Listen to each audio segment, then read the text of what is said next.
one of the things that you have the opportunity to see is the distribution of your team and where your team might fall out in terms of healthy and unhealthy behaviors in conflict.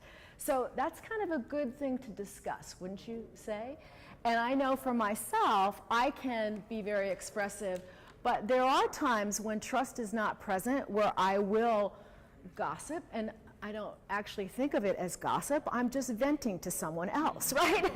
But that's not constructive, and then I catch myself and I realize, okay, I need to go address this with the person at hand. So it's really helpful to know that and to have a conversation about it.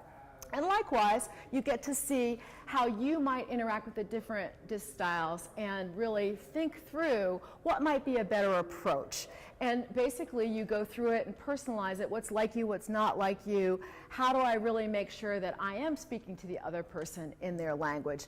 And then last but not least, really, we talk about what have I experienced in these conflict situations, what has been working, what's not working, how do we want to do this differently. So it's a good way to really come up with team norms and to really set the stage for dialogue and healthy conversation going forward. Okay, so this is a concept that we alluded to earlier, but if you see on the right-hand side, excuse me, the left-hand side over here, most teams tend to stay in artificial harmony, right?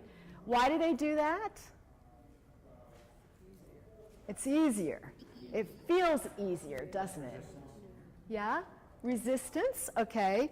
It's not safe, maybe trust is not present, but actually you want to get enough conflict so you're sort of in the middle and it's constructive. But somebody said it earlier, and I forget who said it, but it was really, we're afraid it's going to descend into mean-spirited personal attacks. That was you, Brenda, right?